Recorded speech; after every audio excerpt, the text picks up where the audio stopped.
어제 오늘 비가 계속 내리고 있습니다. 덕분에 좀 선선하게 저희가 예배할 수 있는 것 같아서 참으로 감사한 마음이 듭니다. 오늘 본문인 창세기 49장의 소제목을 성경은 이렇게 기록하고 있습니다. 야곱의 유언 그리고 죽음이라 성경이 기록되어 있더라고요. 오늘 본문인 창세기 49장의 말씀은 야곱이 죽음을 맞이하기 전 자녀들을 불러 유언을 남기는 장면을 기록하고 있습니다. 유언을 남긴다라는 것, 여러분 혹시 상상해 보셨나요? 여러분은 만약에 유언을 남긴다라고 하면 어떤 말을 남기시겠습니까? 저도 말씀 묵상하면서 한번 상상해 봤습니다. 유언을 남긴다면 무엇을 남길까? 유언을 남긴다라는 상상을 해보니 떠오르는 것은 하나였어요. 굉장히 중요한 것을 남기려고 하지 않을까? 내게 있어서 중요한 것을 남길 때 누구에게 남길까? 내게 중요한 사람, 소중한 사람에게 그 마지막 유언을 남기고자 할 것 같습니다. 오늘 본문에서 동일하게 죽음 앞에 유언을 남기고자 하는 이 야곱은 유언을 어떠한 말, 누구에게 전했을까요? 오늘 본문 말씀인 창세기 49장 1절에서 2절 말씀을 여러분 함께 읽기 원합니다. 1절 여러분들 함께 읽습니다. 시작! 야곱이 그 아들들을 불러 이르되 너희는 모르리라 너희가 우리에게 당할 일을 내가 너희에게 이르리라. 2절 읽습니다. 시작! 너희는 모여 들으라 야곱의 아들들아 너희 아버지 이스라엘에게 들을지어다. 야곱은 그의 아들들을 한자리에 불러 모읍니다. 그 이유가 무엇이었을까요? 우리가 앞서 이야기를 나눴듯이 죽음을 앞두고 그의 유언을 전하기 위함이었습니다. 주석은 오늘 본문인 창세기 49장을 야곱의 축복이라 기록합니다. 다시 말해 가장 사랑하는 자들인 그의 아들들을 향해 야곱의 진심 어린 정말 축복이 담긴 현장이었음을 우리가 생각해 볼 수 있겠어요. 특별히 1절에서 2절 너희는 모이라 그리고 너희는 들으라 라고 반복적인 표현이 쓰입니다. 아들들을 불러놓고 유언을 전하는 그 현장의 긴박함 그리고 엄중함이 느껴집니다. 더 나아가 그곳 유언이 선포되는 그 자리가요, 단순히 가장으로서 사적인 자리로 진행되는 것이 아닌 공개적이고 공적인 자리임을 확고하게 나타내고 있습니다. 2절 말씀에 보면 야곱을 스스로 이스라엘이라 부르며 말씀드렸던 한 가정의 가장으로서의 사적인 축복이 아닌 언약의 공동체의 대표로서 하나님의 계시의 말씀을 대신 선포하고 계심을 우리가 발견할 수 있다는 거예요. 특별히 너희는 모여에 해당하는 원어 자발적인 모임을 뜻합니다. 그리고 들으라 라는 원어 단순히 듣는 것이 아닌 듣고 깨달아 순종하는 그러한 것을 뜻합니다. 그러니 이 야곱이 이스라엘로서 자신의 아들들에게 후손에게 유언을 전함은 무엇입니까? 너희가 자발적으로 함께 이 말씀을 듣고 깨달아 순종하기를 바라는 마음으로 유언을 전하고 있음을 발견합니다. 여러분, 야곱이 아들들을 부른 것 단순한 임종의 인사가 아닙니다. 하나님의 말씀 아래 공동체가 새롭게 정비되고 그리고 정의되는 순간입니다. 오늘 이 말씀은 우리에게도 굉장히 중요한, 동일하게 우리에게 적용될 수 있는 말씀이라 생각됩니다. 여러분, 교회에 나오는 건 매우 중요합니다. 그리고 소중한 일입니다. 단순히 모이는 것에 우리가 만족하는 것이 아닌 우리에게는 하나님의 말씀을 듣고 깨닫는 것, 더 나아가 그 말씀을 준행함으로 순종하는 자세가 우리에게도 동일하게 필요한 줄로 믿습니다. 아들들을 불러 모은 그 야곱의 마음이 어떠했을까요? 아버지의 마지막 유언을 듣는 그 아들들의 마음은 어떠했을까요? 저는 말씀을 전하는 자나 말씀을 듣는 자 모두가 마치 하나님 말씀 앞에 서 있는 그러한 태도, 마음, 자세이지 않았을까 생각해 봅니다. 오늘 이 새벽 하나님 말씀 앞에 선 저와 여러분들이 되었으면 좋겠습니다. 하나님 앞에, 말씀 앞에 우리가 섰다라고 한다면요, 우리는 그 말씀을 듣고 깨닫고 더 나아가 준행하며 순종할 수 있는 우리 모두가 되길 주의 이름으로 축복합니다. 여러분, 그렇다면 오늘 야곱은 그의 아들들을 한데 불러 모아 어떤 말들을 전했을까요? 먼저 첫째로 르우벤을 향해 이 아버지 이스라엘이 말하기 시작합니다. 본문 말씀 3절과 4절 말씀, 제가 한 절 여러분이 한 절 교독하여 읽겠습니다. 르우벤아, 너는 내 장자요, 내 능력이요, 내 기력이 시작이라. 위풍이 월등하고 권능이 탁월하다마는. 4절 읽습니다. 시작.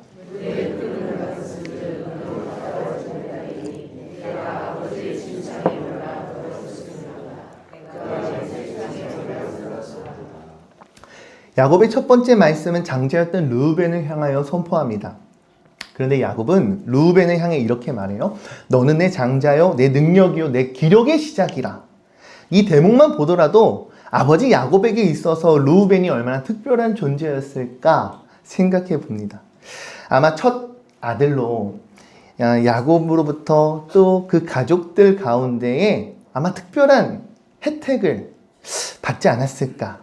왜요? 그것이 장자가 가진 특권이니까요. 실제로 이 시대의 장자는요, 가장으로부터 정신적 그리고 사회적인 지위를 물려받습니다. 그리고 다른 형제들보다 장자는요, 아버지의 소유를 무려 2배나 더 받을 수 있었습니다. 다시 말해 장자란 그 집안을 대표하는 자였고요, 아버지의 공석을 대신할 수 있는 대리인이었습니다. 실제로 르우벤 또한 그러한 장자에 걸맞는 인물이었던 것 같아요. 3절 말씀해 보니 위풍이 월등하고 권능이 탁월했다라고 야곱이 말합니다. 하지만 이어서 야곱이 4절에 이렇게 이야기합니다. 르우벤, 너는 물의 끓음과 같다. 아버지의 침상에 올라 더럽혔다 말합니다. 여러분, 창세기 35장 22절 말씀을 보면 이와 같이 기록되어 있습니다. 이스라엘이 그 땅에 거주할 때 르우벤이 가서 그 아버지의 첩 빌하와 동침함에 이스라엘이 이를 들었더라. 아버지의 침상에 올라 더럽혔다는 것이요, 실제 아버지의 첩을 취하였다라는 것을 말하고 있어요. 이에 어떤 성경적인 의미가 담겨져 있을까요?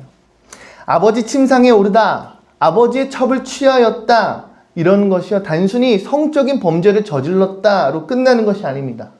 이와 같은 일은요, 아버지의 권위, 그 가문의 질서, 그리고 그 아버지를 향한 모독의 의미가, 상징적인 의미가 다 담겨 있습니다. 더 나아가 하나님의 창조의 질서를 무너뜨리는 어찌 보면 종교적인 신성 모독이 그 안에 담겨져 있었습니다.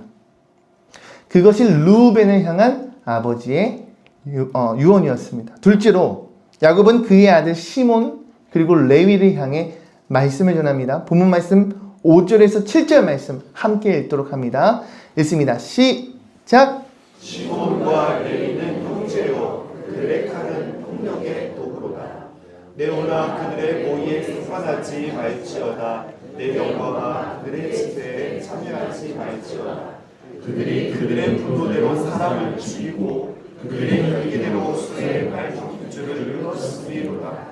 유다야, 너는 내 형제의 찬송이 될지라. 네, 6절까지 읽겠습니다. 둘째 아들 시므온 그리고 셋째 레위에 대한 선언 또한 르우벤과 다르지 않습니다. 마찬가지로 그들이 과거에 저질렀던 범죄, 그리고 그 범죄로 인한 책망과 저주로 이어집니다. 야곱이 이 두 명의 자녀를 분리하지 않고 단 한 단위로 묶어서 언급했음은 그들이 레아라고 하는 어떤 혈연 관계에 있는 것도 맞지만 무엇보다 중요한 건 그 두 명 모두 다 동일한 폭력적인 성향 그리고 그들의 행위로 함께 기억되기 때문입니다. 이들은 창세기 34장에 등장했던 여동생 디나의 수치를 갚는다는 명분 아래에 세겜 사람들을 학살했던 그 사건의 주동자였습니다. 이에 5절 말씀에 그들이 이렇게 표현해요. 그들의 칼은 폭력의 도구로다. 이 표현이 굉장히 두드러집니다. 칼로 번역된 원어 메케라를 보면 무력을 휘두르는 행위뿐만 아니라요, 그들의 기만, 그들의 사륙을 포함한 그들의 파괴적인 전략이 모두 담겨져 있는 표현입니다. 6절 말씀에 그들의 모의에 상관하지 말라, 그들의 집회에 참여하지 말라는 이 야곱의 선언은요, 어떤 이유라 할지라도 그들이 갖고 있었던 그 폭력적인 성향에 동참하지 말 것을, 그리고 동시에 하나님 언약의 공동체의 정체성은 그들이 표했고 그들이 가지고 있었던 방식과는 결코 동조될 수 없음을 선언하고 있습니다. 그러니 시몬과 레위에게 내려진 이 저주의 원인은 무엇이라 말할 수 있을까요? 결국 통제되지 않고 폭력으로 분출되었던 그들의 분노 때문이라 말할 수 있겠습니다. 마지막으로 오늘 야곱의 축복의 진정한 주인공이라 말할 수 있는 이 넷째 유다에 대해 말씀 나누고자 합니다. 본문 말씀 8절 함께 한 목소리를 읽어볼까요? 시작!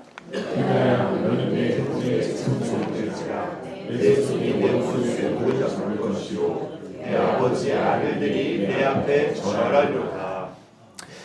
야곱은 유다를 향해 형제들의 찬송을 받을 자, 대적을 제압하는 승리자라고 묘사됩니다. 야곱으로부터 그 가문의 주도권이 확실하게 유다에게 확보될 것을 오늘 이 말씀은 암시하고 있습니다.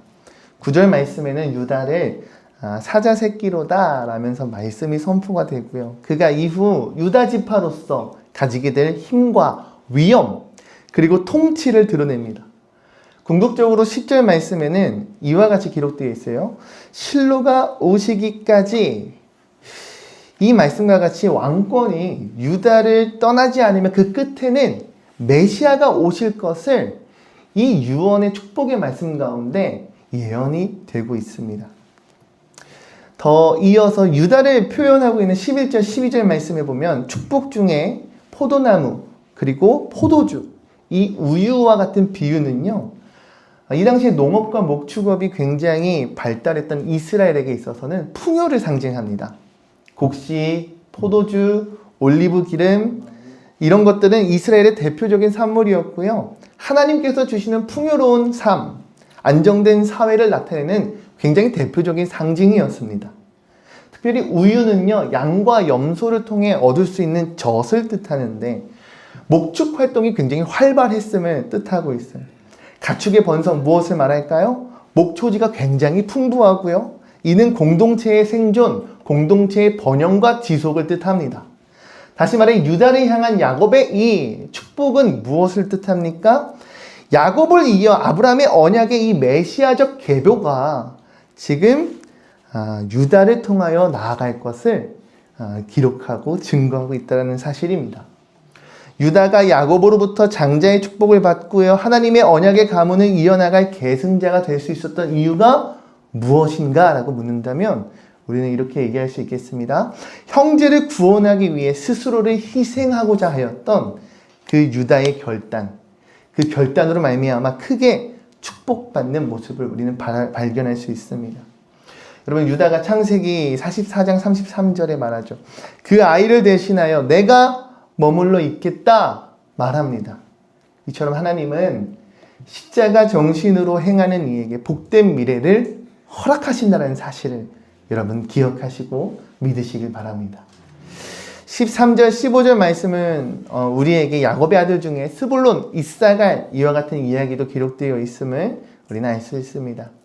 결국 오늘 아들들을 향한 이 야곱의 축복은 그들을 향한 하나님의 계시의 말씀으로 앞으로 그들의 미래 가운데 반드시 이루어지고 성취되어질 말씀이 선포되어지는 현장이었다라고 말할 수 있겠어요. 그러니 오늘 야곱의 부름 앞에 나온 우리 아들들의 모습을 우리에게 적용시켜 본다면 여러분 무엇라 말할 수 있을까요? 어찌 보면 다양한 성향, 다양한 성정을 가진 그 형제들이 함께 모였던 그 모임 가운데 우리의 공동체, 더 나아가 우리 신성교회 모임이 다름 아닌 하나님의 말씀 앞에 우리가 하나됨을 이룰 수 있는 공동체, 이룰 수 있는 교회로 세워져 나가야 할 것입니다. 그러니 오늘의 말씀 제목처럼 말씀으로 묶인 공동체, 그러한 공동체가 저와 여러분들의 공동체가 되길 간절히 소망합니다. 어찌 보면 르우벤이 가지고 있었던 충동성, 시므온과 레위의 혈기, 유다의 희생, 스불론과 이사갈 등 각자가 가진 모든 성정은 달랐어요. 그들 모두 하나님의 말씀 아래 하나의 공동체로 묶이게 되는 이러한 역사. 다시 말해 그들의 다름은 갈등이 아닌 다양성이 되는 조건, 오직 하나님의 말씀이 중심이 될 때 가능함을 우리는 깨달을 수 있는 줄 믿습니다. 우리 모두 또한 하나님의 말씀 아래 우리의 공동체가 새롭게 정의되어야 할 줄로 믿어요. 그리고 그렇게 되기를 소망합니다. 매주 예배마다 혹은 매일의 우리의 이 기도회 가운데 우리가 정말 바라고 소망하고 힘써야 할 것이 무엇이겠습니까? 하나님의 말씀 앞에 우리가 정말 소집되었다고 한다면, 우리의 모임이 이루어졌다 한다면 그 말씀 앞에 설 때 우리는 온전히 우리를 새롭게 회복시키시는 하나님의 말씀 앞에 온전히 말씀을 준행함으로 순종할 수 있는 그러한 성도들이 되어야 할 줄로 믿습니다. 어떻게요? 말씀을 듣고 말씀을 깨달아 말씀을 순종함으로 준행하는 것. 할렐루야. 아멘. 우리 마지막 에베소서 2장 20절에서 22절 말씀 여러분 목소리로 함께 읽습니다. 시작.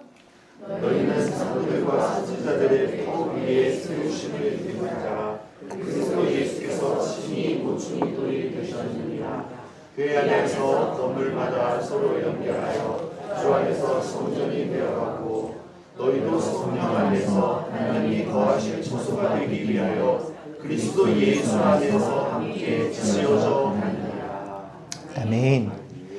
사도 바울은 말합니다. 진정으로 하나 되는 공동체의 모습이 어떤 것인가? 친히 예수님께서 모퉁이돌이 되사 교회의 머리가 되신 예수 그리스도로 말미암아 서로가 서로를 연결하며 한 몸으로 지어져가는 공동체. 그 공동체가 진정 하나님께서 역사하시며 하나 되는 공동체라 말합니다. 하나님 말씀으로 인하여 하나로 묶인 공동체.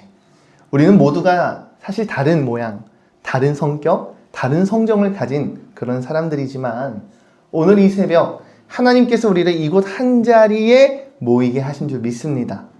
하나님은 야곱의 아들들이 말씀 앞에 소집되었던 것처럼 오늘 이 새벽 여러분들이 이 자리에 나오신 것 또한 하나님의 소집 그 음성 가운데 여러분들 순종하셨다 저는 믿어요. 주의 말씀 앞에서 당신은 참된 예배자 그토록 찾으시던 하나님의 기쁨